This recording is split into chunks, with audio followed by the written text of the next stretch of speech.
Ingatkah kamu bagaimana pertama kali kamu ketemu dengan seseorang atau cinta pertama kamu? Atau mungkin bagaimana kalian bisa dekat hingga nantinya bisa berujung dengan suatu pernikahan? Tentunya masih ingat apa makanan favorit pasangan kalian meskipun sudah terjadi bertahun-tahun lamanya. Tetapi kenapa kalian tidak bisa ingat makanan apa yang kalian makan 1 minggu yang lalu?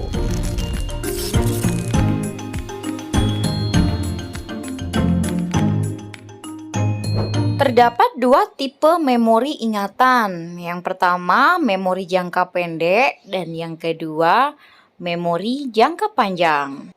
Misalnya, suatu hari ibu kalian meminta tolong kepada kamu untuk membeli 2 karton susu, 1 kilo telur, dan 1 pak roti. Kemudian kamu pergi. Lalu pastinya kamu terus mengingatkan apa saja yang harus kamu beli. Susu, roti, telur, susu, roti, telur, susu, roti, telur, hingga kamu dapat belanja dan mendapatkannya hingga kamu berikan kepada ibu kamu, iya kan? Kemudian setelah itu, tanpa sadar kalian akan mulai melupakannya karena menganggap info itu tidak penting. Hari berganti hari, kemudian ibu meminta tolong kepada kamu untuk membeli makanan yang sama seperti beberapa minggu yang lalu.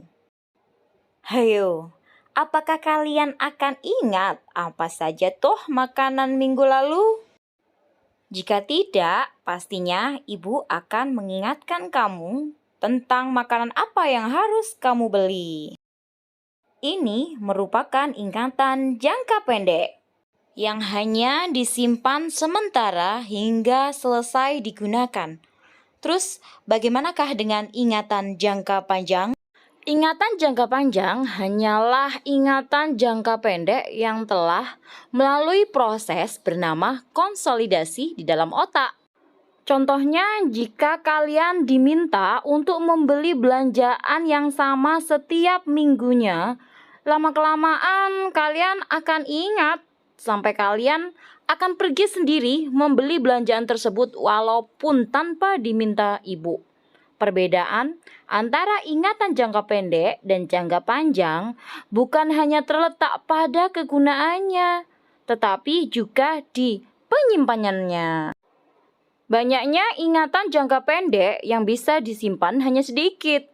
Nasib suatu ingatan jangka pendek hanya ada 2, yaitu dikonsolidasi menjadi jangka panjang atau dilupakan.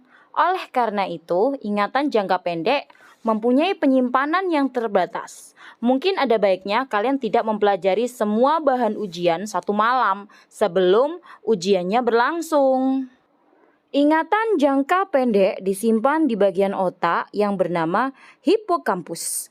Jika mereka tidak dilupakan, maka ingatan jangka pendek tersebut akan dikonsolidasi dan disimpan di cerebral cortex atau korteks cerebral. Area korteks tersebut pun akan berbeda-beda tergantung tipe ingatannya. Jika kalian mengingat wujud seseorang, maka ingatan tersebut akan disimpan di visual cortex. Berbeda dengan ingatan auditori, bagaimana suara seseorang yang kalian kenal. Tapi, seberapa besar sih jumlah ingatan kalian yang bisa disimpan? Meskipun tidak tepat, otak kita bisa menyimpan informasi sebanyak kira-kira 2,5 petabyte atau 1 juta gigabyte atau sekitar 3 juta jam sinetron. Hebat bukan?